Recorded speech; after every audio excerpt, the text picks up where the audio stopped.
queridos teleaudientes. Hoy día en nuestro programa Negro y Blanco vamos a tratar temas muy importantes referentes, como siempre, a la coyuntura nacional. En esta época de pandemia se están viendo muchas crisis importantes que están apareciendo no solamente en temas de salud, sino también en distintos enfoques educativo, cultural, incluso deportivo. Vamos a comenzar saludando a nuestros compañeros. ¿Cómo estás, Marcelita? Hola, ¿qué tal? ¿Cómo estás, Mónica? Un gusto poder acompañarlos en este programa, el programa número 36, ¿verdad? Así es. Sí. Un gran saludo a todos quienes nos sintonizan mediante las redes sociales, mediante Facebook, Twitter, Instagram y YouTube. Gracias, Marce. ¿Qué tal está Santa Cruz, Adolfo? Hola, Moniquita, ¿cómo estás? Buenas tardes. Buenas tardes a todas las personas que nos siguen a través de Radio Magis. Pues te comento que está comenzando a enfriar. Está llegando un buen sur, así que vamos a estar, pues, con la chompa puesta. Pero, sin embargo, con todas las ganas de llevar adelante este programa y, claro que sí, de recibir a nuestra gran invitada. Gracias, Adolfo. Y mi hija, ¿qué nos cuentas? Hola. Aquí todo tranquilo, todo bien. Feliz de estar de nuevo en este lindo programa, en este lindo espacio. Así que puestos para hablar, charlar, debatir y conocer más de lo que tiene que darnos este lindo país. Qué lindo. ¿Y cómo estás, Octavio? Hola. Yo ahorita doblemente feliz por las palabras tan entusiastas de Misa. Me ha llegado, Misa, tu palabra. Y verdad, un saludo para toda la gente que nos sigue día a día y que, bueno, nos escribe y compartimos este momento con todos. Saludos, Mon. Gracias, Octavio. Bueno, entonces, dando paso ya a nuestro programa oficialmente, comentar un poco, como íbamos aclarando al principio, sobre el tema de la crisis, una crisis primero que ha desatado en esta pandemia que nos tiene a nivel mundial en una zozobra, en una incertidumbre tremenda, pero también con nuestras propias coyunturas nacionales tenemos que informar también acerca de las crisis que existen a nivel nacional. Y es así que hablamos de una muy importante que está ocurriendo en Bolivia ya desde inicios de junio. Hablamos de la crisis cultural en Bolivia. ¿Cómo se ha desatado esto? Principalmente porque ha desaparecido uno de los ministerios más importantes. Ustedes saben que a nivel ejecutivo nosotros estamos conformados por un presidente y un vicepresidente, y en este caso para Bolivia los 20 ministerios de Estado, es decir, las personas más cercanas al Ejecutivo, quienes tienen un gran aporte en diferentes áreas y sectores importantes para el país. En esta época de crisis pandémica hemos tenido que sufrir la desaparición de 3 ministerios: el Ministerio de Cultura, el Ministerio de Comunicación y el Ministerio de Deportes. En esta ocasión vamos a hablar sobre la crisis cultural. Para eso hemos invitado a Amalia Canedo. Ella es una importante gestora cultural boliviana, tiene más de 14 años de experiencia en cultura, ha dirigido y ha producido varios grupos nacionales e internacionales, es la productora y creadora del Ruta Andina, que es una importante aporte cultural para Bolivia. Y bueno, vamos a tenerla un gusto de tenerte aquí, Amalia. ¿Cómo estás? Buenas noches. Hola, Moni, ¿cómo estás? Aquí muriendo de frío. Pero bueno, también preocupados, ¿no?, por todo lo que estamos viviendo a nivel político en el país, a nivel social y obviamente a nivel de salud. Es una crisis jodida que se le ha venido a este gobierno en tan poco tiempo, un gobierno de transición que, además de todas las crisis que se han venido estableciendo ya desde el año pasado, desde el nivel político, se ha sumado la crisis para el sector cultural del cierre de un ministerio que de alguna manera avalaba el trabajo que venimos desarrollando los trabajadores de cultura en las diferentes áreas, ¿no? Esto para nosotros ha sido súper jodido a nivel estructural y más que todo en un sentido de amparo ante el Estado, ¿no?, de lo que nosotros realizamos como trabajadores de la cultura. Sí, eso, Amalia. Hemos visto, por ejemplo, que la desaparición de la cartera de cultura, según nuestra presidenta, ha sido por causas de razones económicas, es decir, para paliar un poco la crisis. ¿Qué opinas al respecto? creo que más allá de la coyuntura que vivimos, no se han dado el tiempo para poder hacer una lectura real de cuánto significa el costo de cada uno de los ministerios que se han tenido que cerrar, ¿no? En todos los sentidos que se ha ido analizando, ha sido más un factor político, una medida política más que de reajuste económico. Si tomamos en cuenta el porcentaje económico que deriva del Tesoro General de la Nación para el Ministerio de Cultura y Turismo, no éramos nada. Nosotros éramos apenas el 0,08% del presupuesto nacional. Y si tú calculas eso con respecto al presupuesto que tiene actualmente el Ministerio de Defensa, no existimos nosotros y no significamos ningún tipo de apoyo económico para la contingencia que estamos viviendo ahorita. Si nosotros ya vivíamos en una precariedad laboral, asumiendo que, por ejemplo, el sector cultural es un sector que ha sido ninguneado durante muchos años, la lucha para llegar a tener un Ministerio de Cultura no es pues una lucha que ha sido solamente 14 años atrás, es una lucha que se viene instaurando desde hace más de 40 años.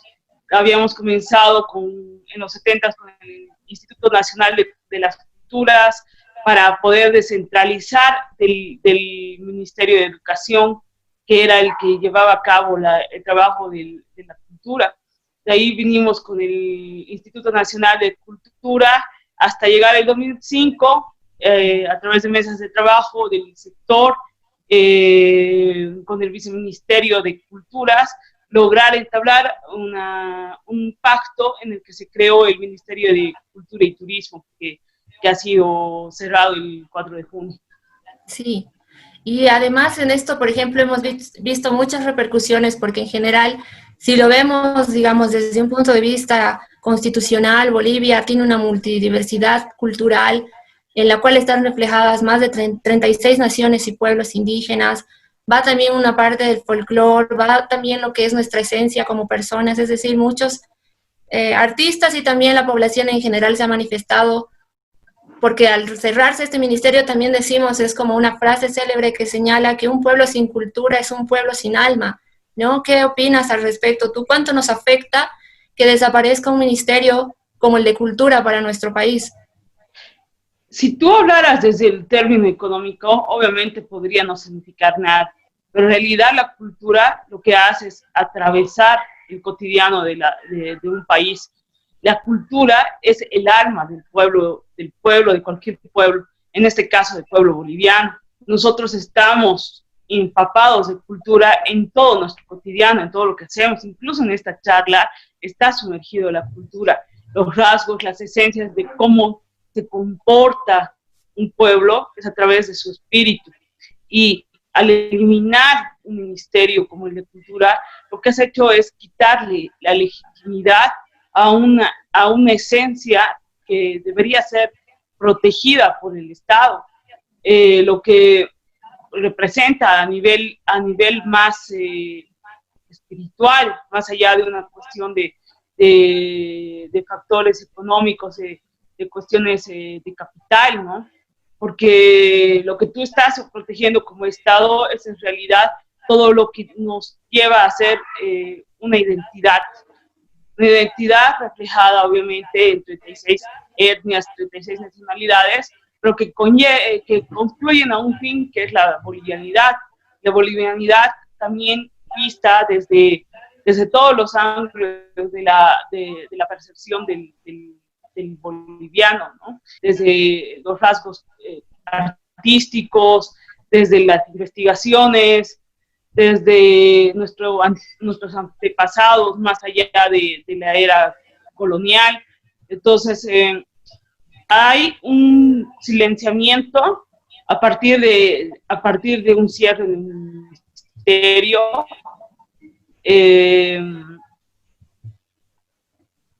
Lo que se ha hecho, creo que tenemos en realidad es unirlo a la administración. Podría significar una alianza estratégica, pero tomando en cuenta también el sentido que tiene este este gobierno también tiene cierta peligro.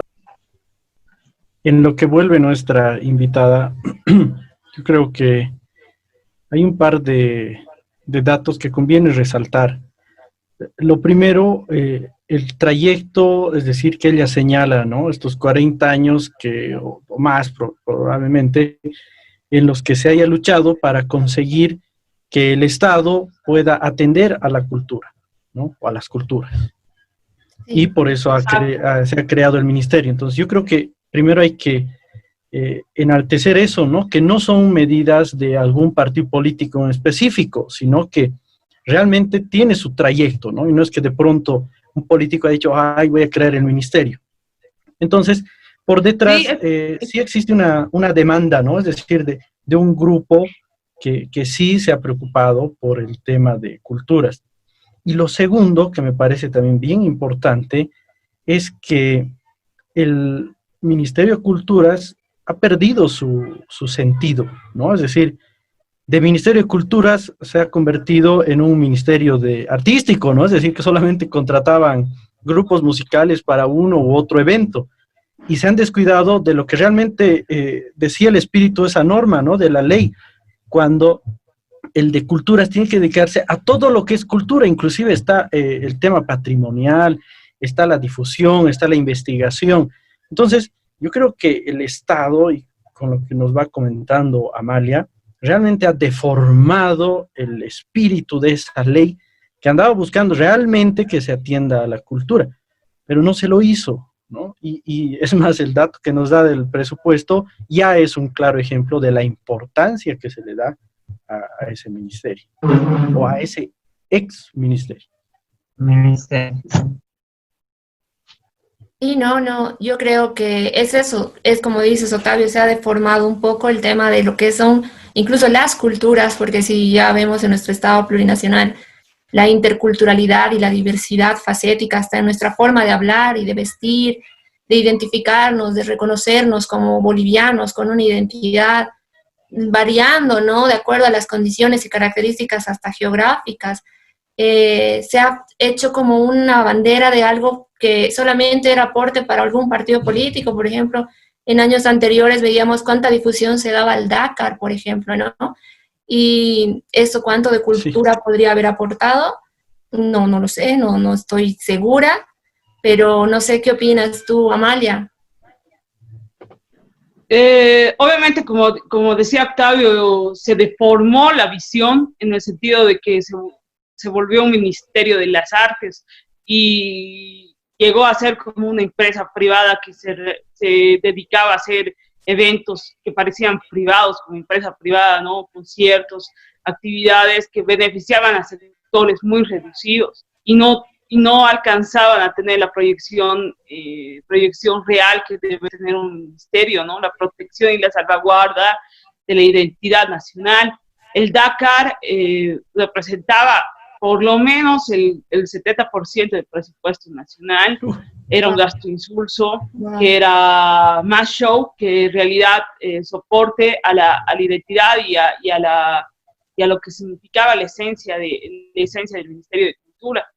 Sí. Pero eso no era un pretexto para eliminar de raíz un ministerio.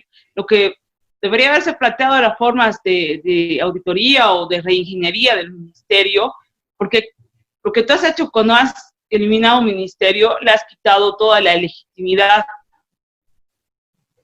sí. a un proceso histórico que va más allá de los partidos políticos. Era un logro que se había luchado años para llegar a tener una representación ante el Estado, y al quitar este ministerio lo que has hecho es quitar representación, porque puede que tengamos posibilidad de que el Ministerio de Educación haga algo, pero también estamos sujetos a las posibilidades, primero presupuestarias que tenga de su sector, y nosotros estamos en última instancia. Así es. ¿Y cómo ves en tu sector, el sector de la gestión cultural, esta noticia, esta repercusión? ¿Cuáles serían las medidas que se deberían adoptar de aquí en adelante? En tanto el Ministerio de Cultura no está, ¿cómo se están gestionando ustedes por su cuenta? ¿Cuáles son las medidas que se toman en el sector? Mira, sabes que ha sido súper interesante en el momento en el que pasó todo lo del Ministerio de Cultura.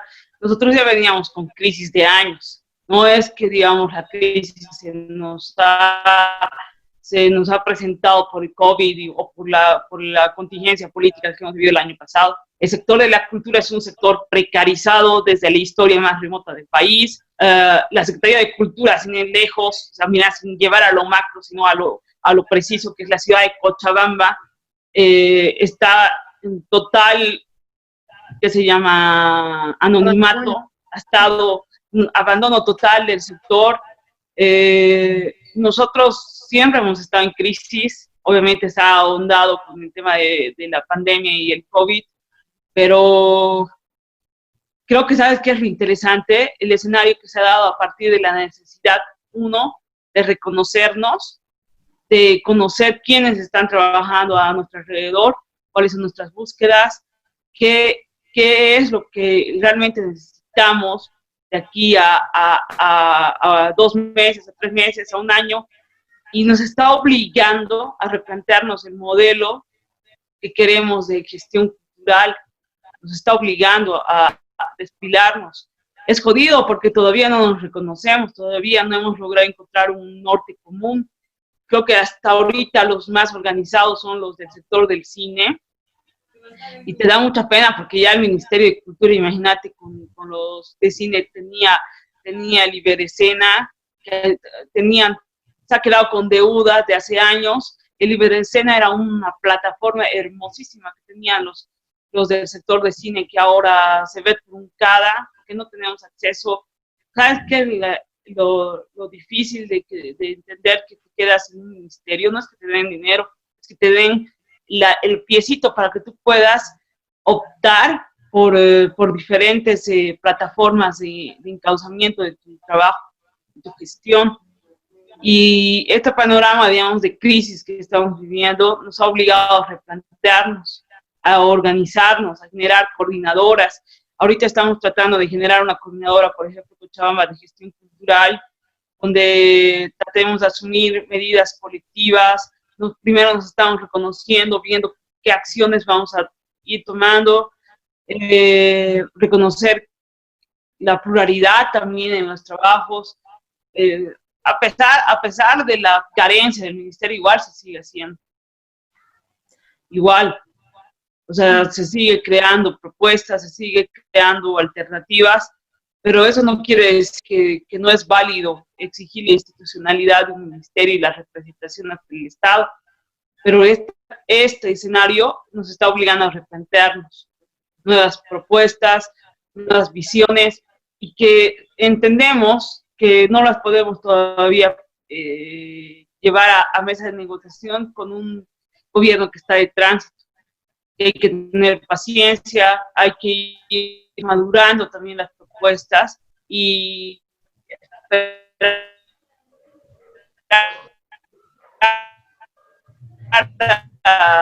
allá qué escenario varías con el gobierno que entre, ¿no? Exigir primero que se respete el trabajo del sector cultural en todos los ámbitos que abarca. Necesitamos... Exacto. Hay leyes que no han sido aprobadas, que se las han ido postergando hace años. Y pasa algo interesante también porque como coincide, como dices, que esta crisis pandémica ha logrado desnudar todas las falencias que tenemos en la población a nivel mundial y principalmente en Bolivia. Yo he visto mucho, por ejemplo, que el refugio en las redes sociales ha sido escuchar el arte, ver la música, el cine, nos ha refugiado de tal manera que psicológica, física, anímicamente nos ha mantenido siempre altos, ¿no? Y es injusto que en estos momentos son también los más azotados con este tema de una crisis que, por ejemplo, con la Sociedad Boliviana de Autores y Compositores de Música, de Sobodaicom, días anteriores salieron algunos requisitos o un tipo de impuestos que les querían cobrar por subir a las plataformas sus actividades culturales, que además estaban al servicio y el acceso de toda la población. Y claro, este cierre del Ministerio de Culturas hace que se agudice mucho más la problemática del sector que definitivamente nos afecta a toda la población, porque luego también si no nos identificamos con nuestra propia música, con nuestro propio arte, teatro, educativamente no nos informamos, no tenemos acceso, obviamente vamos a copiar y vamos a imitar muchas cosas de afuera y hasta nos las vamos a apropiar como nuestras, ¿no? Perdiendo de cierta manera también nuestra identidad. ¿O qué opinan ustedes, compañeros? Marcela.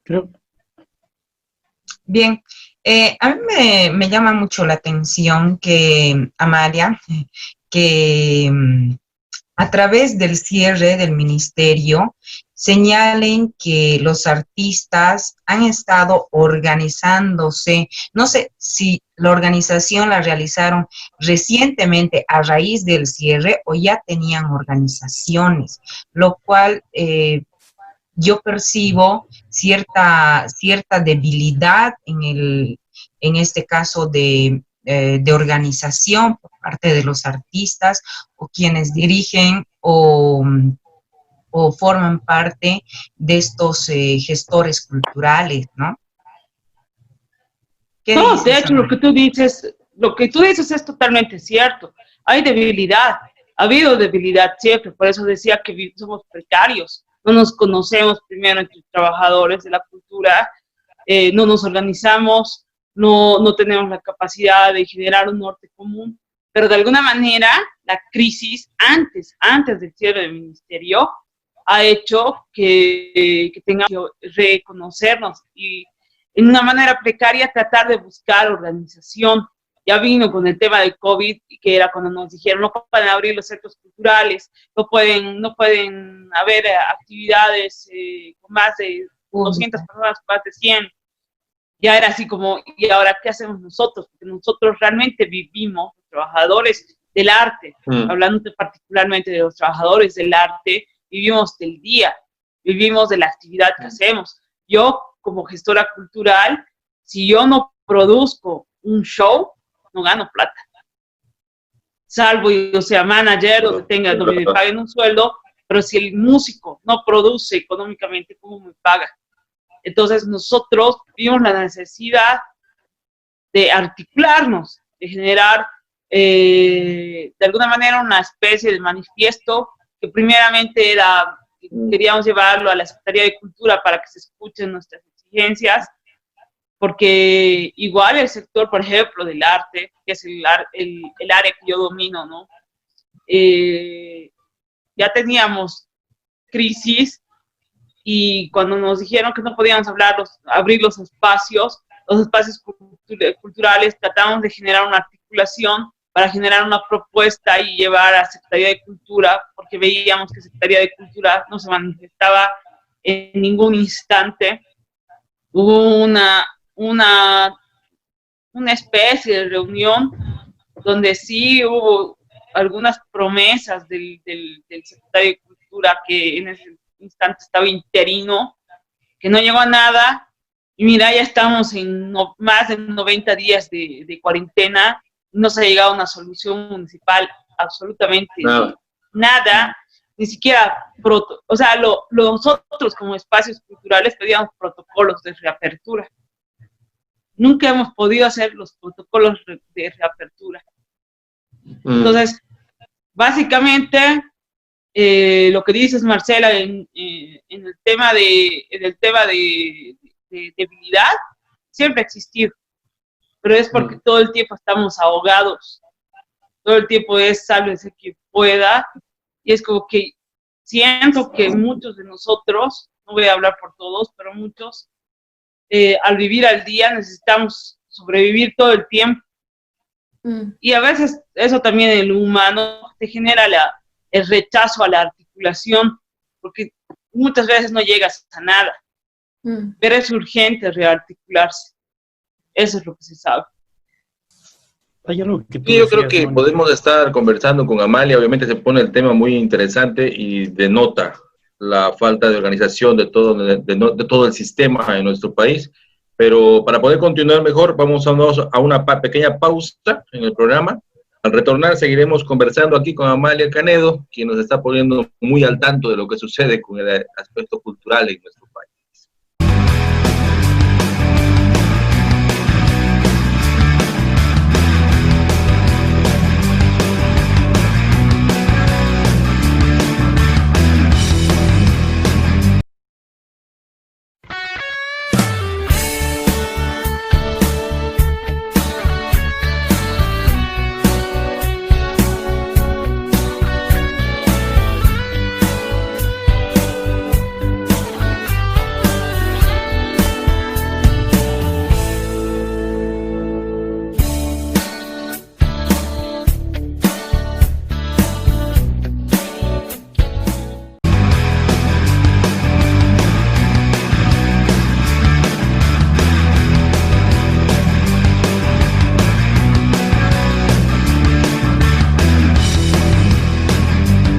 Bien, continuamos aquí con nuestra invitada especial, Amalia Canedo. Ella nos está contando un poco de su experiencia, su conocimiento sobre lo que pasa en culturas y actualmente la crisis cultural que estamos viviendo en nuestro país. Y un aspecto muy importante en el que estábamos tocando a un inicio y ahora lo volvemos a retomar es este tema de la Sociedad Boliviana de Autores y Compositores de Música, con la sigla SOBODAICOM, quienes en días anteriores expresaron con manifiestos a través de redes nacionales el tema de realizar unos cobros para aquellos que pongan, artistas que propongan mediante redes sus creaciones y sus producciones. ¿Qué opinas, Amalia? En cuanto a la reglamentación y la ley, no habría ningún problema de los cobros por internet si se tratara de que ellos se basan en sus asociados. Pero ¿cuál es el problema jodido que vivimos desde hace años con SOBODAICOM? Es que nos cobran aunque no seamos asociados de la institución. O sea, yo digo, como si yo fuera autora, digamos, ¿no? ¿Qué es lo que ocurre? Al ser la única gestora de artistas, de músicos, de compositores en Bolivia, esta institución tiene que velar por los intereses de los asociados, no así de los artistas locales, nacionales, que generan sus propuestas. Si yo como asociada le estoy dando mi aval de que pueda ser mi intermediario entre el que usa mi música y vaya y cobre, estamos bien en la cuestión legal. La ley dice eso, que yo puedo como asociada, o sea, darle la atribución de que me cobra. A la cual era el problema en el tema de los cobros por internet, era que primero eran ridículos en todo lo que se genera en un streaming. El otro día hemos hecho streamings a nivel internacional, gratuitos en Instagram, de un músico de la que yo soy manager. Hemos llegado en el tope de la transmisión a 40 personas. 40 personas, ¿no? Entonces, no todos los artistas nacionales llegan a 300, 400 personas. A nivel económico, es ridículo que le cobres cuando estás con una crisis, donde no puedes salir a generar economía, donde encima de no poder salir a generar economía, vengan y te cobren por tu trabajo, donde tú no estás dando autorización. Y lo que ha llevado, digamos, este tema de cobro ha sido a que muchos autores pidan una auditoría externa a CENAPI, que es la institución que rige y controla a SOBODAICOM. Esperemos que se cumpla. Yo misma como productora de eventos he sufrido muchas veces acoso de SOBODAICOM, pese a que mis artistas no pertenecen a SOBODAICOM, porque siempre hemos sabido que no ha habido transparencia. El problema de SOBODAICOM es transparencia. Ahí quiero acotar dos cositas, estimada Amalia. Tienes toda la razón y es algo para poner hincapié en que dentro de la ley, ellos están avalados por un decreto supremo y por una ley. Dentro de la ley, yo hice un video en mi canal de YouTube justamente hablando sobre este tema. Dentro de la ley te dice que cualquier difusión de música, siempre y cuando cobres por ello, ellos pueden ir y pedirte derechos de autor. Ahora, como dices muy bien, o sea, aunque yo no esté asociado a Sobodaycom, igual me cobran. ¿Y dónde va ese dinero? Porque eso va a una... claro, ese es el problema y ese es el trasfondo y eso es lo que hablábamos de transparencia, lo que hablabas de transparencia, Amalia, porque ahí dentro parece un sindicato igual, porque los mismos, dentro de lo de la misma sociedad, siempre están los mismos. Y sabemos que son folcloristas ya que tienen una larga carrera, ¿no? No se cambia nada y tampoco piensan o quieren cambiar. Entonces, yo creo que es ideal que haya una auditoría para que una vez haya nuevas políticas, porque por una parte te cobran si no eres parte de su y por otro lado, si eres parte también te van a cobrar para el ingreso. Y el ingreso es largo y extenso si es que ellos te quieren aceptar, porque si no te quieren aceptar, simplemente te dejan ahí. Y eso es un problema. No, totalmente es algo que se atraviesa desde años. De hecho, el anterior viernes organizamos un debate entre músicos autóctonos, músicos independientes con Sobodaycom y SNAPI, y esa era una de los cuestionantes, ¿no? Se generan muchas roscas, lo que hace que unos cuantos tengan todas las dádivas que tiene la institución, todas las ventajas de la institución. Ubícate que no todos los asociados, 103 asociados, son asegurados, de 1.300 asociados. ¿Cómo haces eso? O sea, ¿por qué por qué no garantizas que todos los compositores jóvenes quieran ser parte de tu institución y garantizas su seguro médico? ¿Qué no les interesa? Porque ellos consideran que un compositor joven no genera los réditos que genera un músico de trayectoria de 30, de 40 años. Claro. Por supuesto. Una consulta, Amalia. Mira, obviamente estamos ahorita debatiendo el tema de la existencia o no del Ministerio de Culturas, que yo creo que es muy amplio el espectro que abarcaría un Ministerio de Culturas, que son etnias, música, teatro, danzas, es inmenso, ¿no? Es desde todos los descubrimientos arqueológicos, todo es cultura. Entonces, ha habido de parte de ustedes, de los que están metidos en el espectáculo, que están metidos en el tema de culturas en nuestro país, alguna propuesta dada, ya sea a la Secretaría de la Alcaldía, a la Secretaría de Culturas de la Gobernación o el mismo Ministerio, para que se pueda regular esta actividad y que no haya, digamos, estas diferencias, la que tú has marcado entre un artista nuevo y un artista ya con una gran trayectoria, que obviamente lo ponen como bandera dentro del ministerio, pero de parte de todos ustedes, ¿ha habido quizás alguna propuesta de poder reglamentar esta situación y que no hayan estas diferencias? En algún momento, los asociados de los trabajadores de música, particularmente hablando, porque ahorita estamos hablando de Sobodaycom, y Sobodaycom no es Ministerio de Cultura. Sí, una de las instituciones que debería tener un Ministerio de Cultura es justamente la salvaguarda de sus creadores, y entre esos está el fiscalizar o regular las instancias llamadas a la protección y gestión de autoría, en este caso Sobodaycom. Se había pedido en algún momento que se haga un control.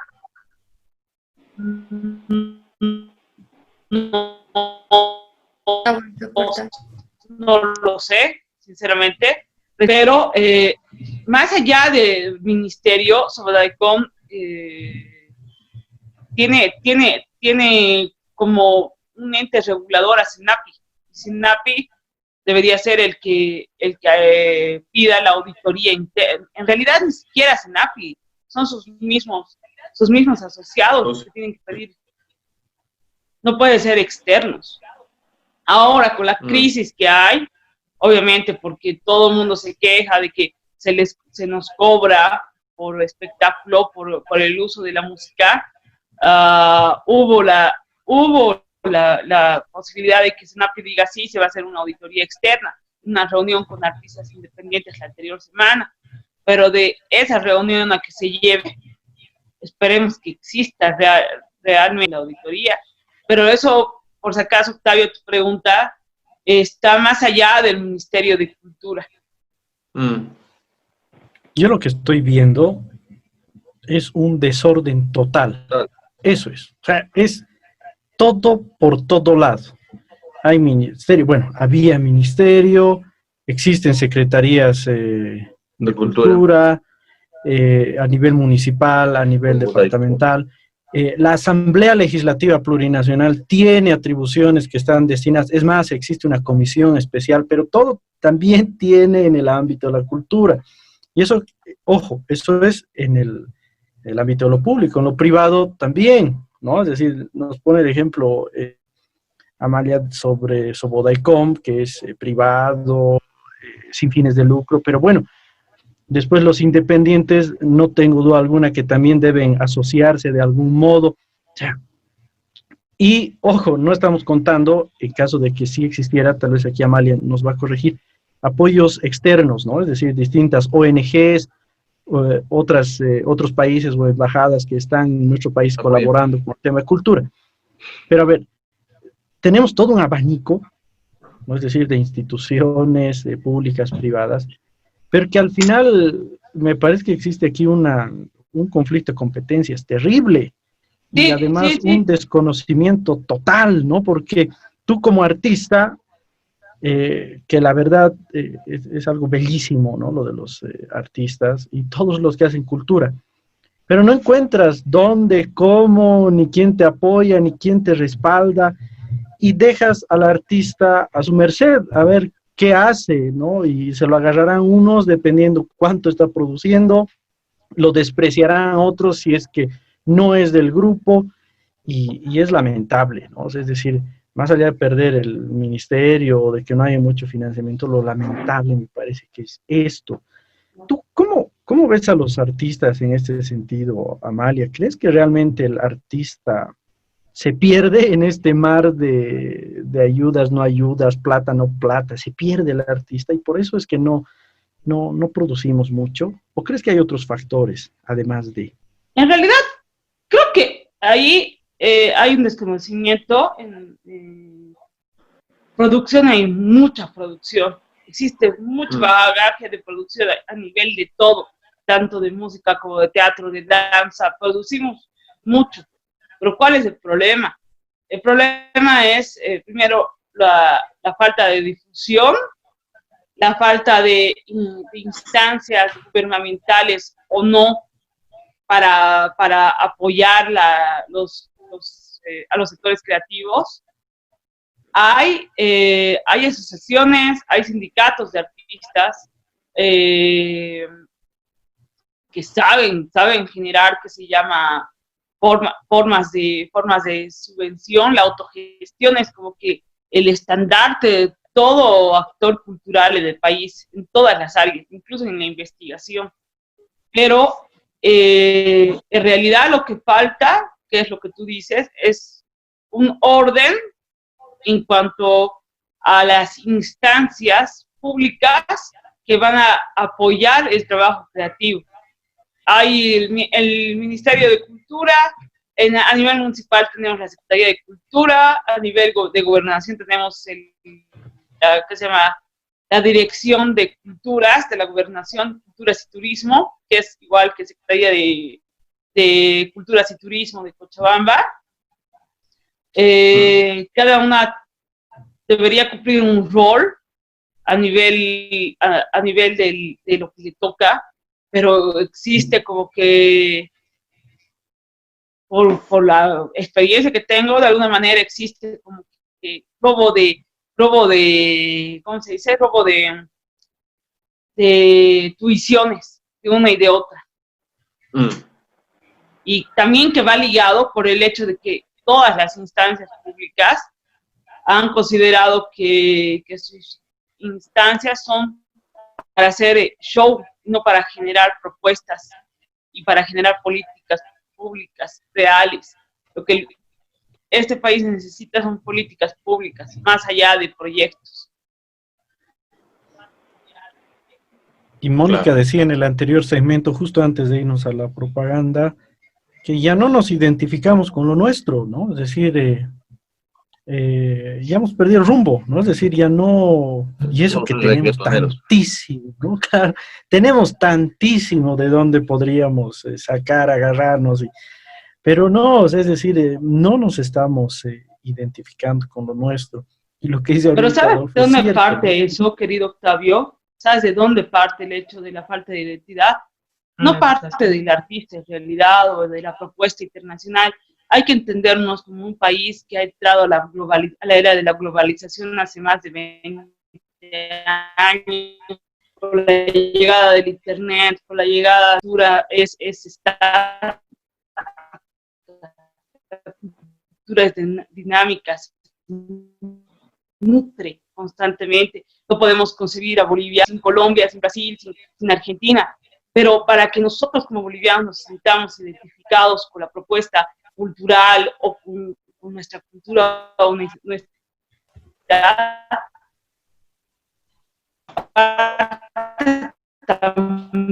aparato estatal, educar a la cultura boliviana. ¿Cómo? Amalia, perdón, es que te nos has entrecortado. Te nos has cortado. ¿Podrías repetirlo, eso que dijiste? Eso, ¿no? Es decir, ¿dónde No, radica?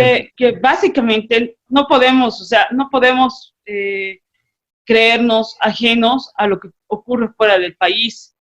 Justamente al haber entrado en globalización hace 20 años mínimamente, es que ya no podemos sentirnos como unidireccionales y pensar que Bolivia tiene que protegerse de todo lo que entra de afuera, de consumo de producto cultural, pero para poder salvaguardar un poco la identidad nacional o nuestra historia y saber hacia dónde vamos, tiene que ser un trabajo en solidaridad entre el Ministerio de Cultura, el Ministerio de Educación, y por qué no podemos incluirlo al Ministerio de Economía, generando propuestas de industrias culturales, de industrias creativas, que generen de alguna manera una necesidad también de protección de las propuestas nacionales.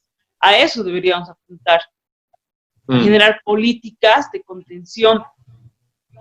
Porque no podemos, yo no te puedo prohibir a ti que consumas el rock argentino.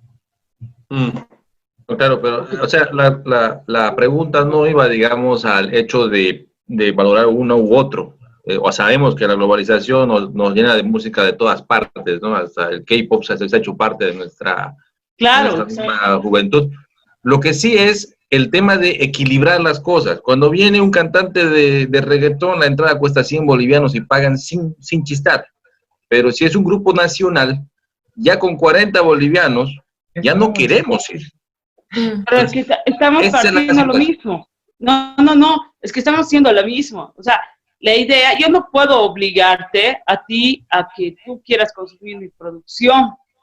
Lo que yo debo hacer, no yo como propositora, sino yo como Estado, es contener estas propuestas creativas a partir de generación de políticas públicas. Eso es un trabajo que debe ser solidario. Claro, tienes razón, Amalia, pero yo digo que más que todo el valorizar, digamos, lo nuestro, de ahí. Y no sé si se... Formación de públicos, formar públicos. Es formar públicos. ¿Cómo formamos públicos? Introduciendo a los niños en ambientes de producción cultural. Exacto. Es llevar las propuestas culturales, artísticas a las escuelas. ¿Por qué el Estado boliviano no ha trabajado eso desde hace años? Yo les voy a poner de ejemplo, ¿qué se llama? Las escuelas de samba en Brasil.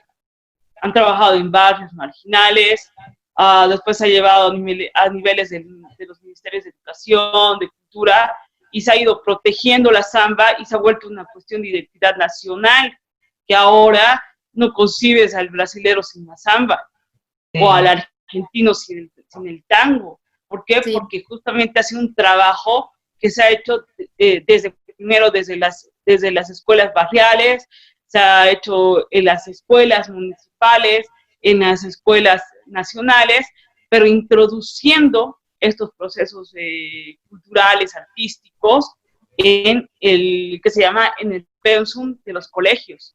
Porque ahorita un chico de 19 años es muy difícil obligarle a una producción que no se siente identificado. Exacto. Ya, si no viene con un proceso histórico previo. El proceso histórico es trabajado desde los campos más infantiles, ¿no? Como han hecho en La Paz. No sé si ustedes saben, por ejemplo, que el Collita es como ha sido mencionado como el segundo himno paseño. En La Paz. Sí. Igual Chuquiago Marca, ¿no? Chuquiago Marca. De los Carcas, ¿no? Mi Chuquiago Marca, nunca te olvides. O sea, yo creo que... Por eso. Entonces, Ya volviste, Valeria. Sí, sí. Ahora sí. Nos decías entonces esta introducción, o sea, esta creación de cultura en la sociedad viene desde abajo. La cosa tiene que ser entre toda la sociedad, crear públicos, tú decías, ¿no? Exacto. La creación de públicos debería ayudar es a generar identidad, además el sentido de identidad y de apropiación cultural que no tenemos, ¿no? Muchas veces los jóvenes, hasta los adultos no se sienten identificados. ¿Qué pasa, por ejemplo, en el tema del deporte? Que ha hecho que toda la vida nos estamos hasta ahorita orgullosos así del trabajo de la selección del 94. ¿No, hasta el día de hoy vivimos bajo esa sombra. O por lo menos a quienes les gusta el fútbol, ¿no? Sí, sí. Es verdad. Bueno, pero lo más claro que nos dice Amalia es que se tiene que crear estas políticas y estas políticas empiezan desde abajo. Y es también una falta de coordinación que existe dentro de los niveles de gobierno. ¿Por qué no trabajamos? De voluntad. Exacto. Es voluntad. Interés. Sí, totalmente. Inclusive a nivel... Han tratado de implementar así escuelas. Decía que inclusive a nivel interministerial, ¿no? Es decir, por ejemplo, yo recuerdo cuando era pequeño, los domingos veía teatro popular, ahí desde donde lo conocía David Santalla y todos estos, ¿no? Y todos los domingos daba teatro popular fantástico, con mi hermana veíamos Chechos de la Vida los domingos. Pero bueno, ahora la televisión boliviana no es que te ofrezca ese tipo de alternativas, ¿no? Entonces, hemos visto 14 años jugar fútbol a un sujeto y ahora vemos... entrega de obras. Ahora vemos varios meses paseando a la otra señora, entonces, bueno... ¿Qué tal? Propongo, amigos, inclusive, un corte... cómo se ha perdido el tema de la radio, por ejemplo, ¿no? Y ese acceso tan... accesible, es la redundancia de que se tenía a tener varias formas de tener, digamos, un poco más de radionovelas e inclusive hasta acercarnos más a la sociedad para saber lo que estábamos viviendo. No sé cómo podríamos retomar ahora, es así como dice, con las políticas desde abajo, con educación desde abajo para que nosotros nos sintamos identificados y también que querramos un poco más el tema de la cultura, como apropiándonoslas, ¿no? No como rechazándola, que también eso nos pasa mucho. Es cultura, no nos interesa porque en teoría no nos afecta, no la consumimos si quieren, como si se tratara solamente de eso, la cultura. Es que hemos llevado un proceso de banalización. Se lo ha tomado como show. O sea, se cree que la cultura es show y es artista. Y es mucho más allá de las artes. es todo lo que somos, incluso ahorita la interacción que estamos teniendo. La cultura es hasta la banalización. Entonces, lo que pasaba antes era que, ¿cuáles eran tus mayores medios de recreación? Era el teatro, la televisión, o sea, para la gente de nuestra generación, teatro, televisión, cine. Ahora tienes internet todo el tiempo, a toda hora, Netflix, tienes, en música tienes Spotify, Deezer, un montón de plataformas. Has saturado, si hablamos de consumo cultural, pero no has trabajado estrategias a nivel del Estado y también propuestas contundentes a través del mismo sector que digan, mira, nosotros queremos en estos municipios, en estas instancias. Necesita, si de alguna manera ha ayudado mucho la vida, a nivel ya de la cultura, lo que ha hecho es hasta generar flojera de consumo y facilidad y gratuidad. Bien, muchachos, creo que vamos a nuestra segunda pausa en blanco y negro y enseguida continuamos con más y Amalia Canedo.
Bien, continuando ya con la última parte de nuestro programa en blanco o negro, como es habitual, vamos a preguntarle a nuestros compañeros que han opinado del día de hoy, ¿cuál sería el blanco o negro?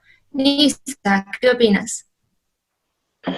Bueno, Moniquita, agradecerle a Amalia primero por darse el tiempo de poder explicarnos sabiamente todo lo que sucede dentro de la gestión cultural. Me quedo con algo que dijo fuera de cámaras nuestra estimada invitada, y es que decía que este tema del Ministerio de Culturas y la gestión cultural no viene del gobierno anterior, del gobierno pasado, sino que es un trabajo ya desde hace más de 40 años, que es un trabajo que muchas personas que no se reconocen hasta el día de hoy, que no se las conocen, no les han dado ningún tipo de ayuda ni ningún tipo de reconocimiento, han trabajado día a día para que, bueno, los que hacemos arte, los que hacemos música, los que los que actuamos, hacemos teatro, etcétera, la tengamos un poquito más fácil, porque te aseguro que hace 20 años era mucho, mucho más complicado. Entonces, eso, que la gente entienda y que apoye siempre a los suyos. Si tu amigo, si tu familiar hace arte, apoyarlo. Y que también necesitamos que un gobierno que sea y que escuche a este tema, y que tiene que empezar desde un gobierno serio, con políticas serias para empezar desde los niños, desde abajo, para que después en un futuro también nuestras futuras generaciones la tengan mucho más fácil el hacer arte. Así que yo le doy un blanco. Muchas gracias, Amalia. Gracias, Ernesto, más bien por la invitación a ustedes, chicos. Y continuamos, Adolfo, ¿qué nos dices tú? ¿Cuál viene siendo tu blanco, negro, ambos? Vamos a ver, Yo creo que ya deberíamos dejar de lado el tema electoralista de poder tener como bandera la cultura y realmente abrazar la cultura como propia, como nuestra, porque Bolivia es rica en todo el tema cultural. Y vamos a partir por el hecho de que les doy un negro, pero a toda la organización que existe desde arriba, y como decía Amalia, mucho más arriba del ministerio existen también otras instituciones como Sobodaicom y otras que están ahí quizás lucrando con la cultura, que en vez de darle una organización, lo que hace es darle un estatus, ¿no? Que a algunos les permite, a otros no, a otros les cobra, a otros no, son socios. Entonces, creo que el poder organizarnos en todos los niveles de gobierno en nuestro país, en el tema de cultura, y poder darle su lugar a todos los artistas, sean estos artistas plásticos, artistas de música, de teatro, de todos los sectores, porque el tema de cultura es riquísimo y mucho más en Bolivia. Entonces, creo que la recomendación va a esto, ¿no? El poder llegar a una organización real para que el tema de cultura no se vaya a anular cualquier momento, como lo que sucedió con el ministerio, porque se nota la falta de seriedad y compromiso con esta situación al decir, bueno, si vamos a anular algo, que se anule cultura. Listo. ¿No? Ni siquiera hicieron de Tim Marín de Topingüe. Lo que provoca es esta falta de organización y el desamparo en el cual se encuentran los artistas y aquellos que generan arte en nuestro país. Y también va un blanco para los artistas, porque creo que es necesario ya desde abajo ir creando estas políticas para metérselo al gobierno en la forma en que sabemos aquí en el país, porque es la única forma en que nos entienden, que es a la fuerza, de que se pueda hacer quizás estas políticas que nazcan desde abajo y que se haga una estructura para que, como decía Amalia, sea desde las bases el poder incitar, enamorar a los niños, a toda la sociedad con el tema cultural. Así, les aseguro que Bolivia realmente podría llamarse plurinacional, pluricultural, como quieran. Pero antes, no. Así que gracias, Amalia, por estar en el programa. Esperamos tenerte en otro espacio. Gracias, Adolfo. Y Marcelita, ¿cómo vamos contigo? ¿Cómo va el blanco o negro hoy día? Sí, como profesora, creo que una de las claves para fomentar la cultura siempre va a ser la educación. Si no hay propuestas serias en cuanto a educación, el fomento a la cultura, la difusión del arte dentro de la escuela, el conocer a nuestras culturas y conocer nuestra identidad, apropiarnos de ella y ponerlo en práctica, pues no vamos a llegar a nada, ¿no? La base creo que es la educación y le doy un blanco a todos aquellos artistas independientes que hacen todo lo posible por cuenta propia para fomentar el arte, ¿no? Hay tantos muchachos, tantos jóvenes, gestores culturales que solventan su trabajo con sus propios recursos y no necesitan del recurso de los políticos, o que en realidad nos corresponde como sociedad, pero que veo que no han hecho nada, ¿no? Con un Ministerio de Culturas, los pobres han hecho maravillas. Imagínense si tuviésemos un Ministerio de Culturas que realmente trabaje por el país, trabaje por el desarrollo cultural. Yo creo que sería justificativo su existencia, pero por lo visto no, ¿no? Con o sin ministerio han subsistido, entonces hay que tratar de buscar otras formas, otras alternativas, y repito, la educación es base para esto. Así que blanco y negro para los políticos. Y Octavio, ¿qué nos dices tú? Bueno, yo no voy a desentonar y voy a también dar mi blanco. Estoy siendo seguido ahora con mis blancos. Bueno, algo que cuando Amalia nos comentaba de este mundo de la globalización, no pude evitar recordar que, bueno, yo en este tiempo de cuarentena he estado viendo una teleserie igual por Netflix que se llama Velvet. Es una serie ambientada en los años 50 de España. Buenísima, se las recomiendo. Pero a ver, ¿por qué traigo a colación esto? Porque creo que tenemos la tecnología y estamos viviendo en los años en los cuales podemos aprovechar de todos los medios posibles para difundir lo nuestro. Y mi Gran Blanco se va a fundar, creo que por quinto programa, ya que vengo a repetir lo mismo, Carlos Montenegro, Nacionalismo y Coloniaje. Carlos Montenegro es el que va a acuñar esto del sentimiento de bolivianidad. Estamos hablando de los años 40. Y sin lugar a dudas, es algo que todavía podemos traerlo a la actualidad, es decir, hacer revivir esta gran obra de nacionalismo y coloniaje, porque es despertar este sentimiento, este cariño, esta efusión, esta identificación por lo nuestro. Y yo sé que cuando alcancemos este sentimiento de bolivianidad, vamos a saber dar, y vamos a saber producir, y vamos a saber difundir, y vamos a saber generar políticas, y vamos a saber tener realmente una clase política que se preocupe realmente por esta bolivianidad.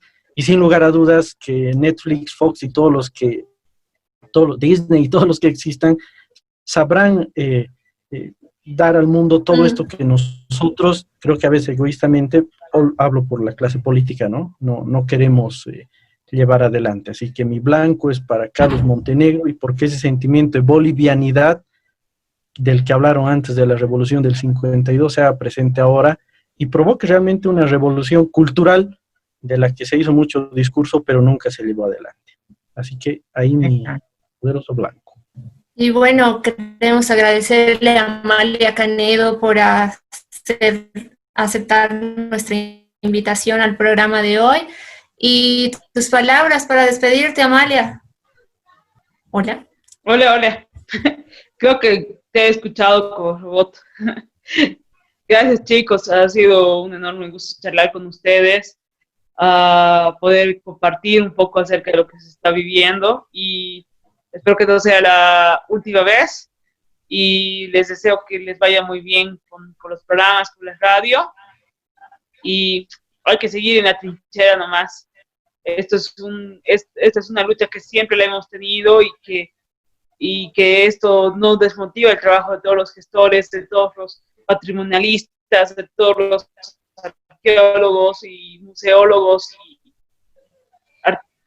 y es un impulso para... Gracias, Amalia, no te hemos podido escuchar la última parte, pero ha sido un honor y un privilegio para nosotros tenerte en el programa. No sé si mis compañeros me escuchan bien. Sí, pero estamos esperando tu blanco y negro, Moni. Bueno, yo le voy a dar un blanco hoy día realmente a la gestión cultural y realmente al esfuerzo que hacen nuestros artistas y toda la gente que trabaja en cultura.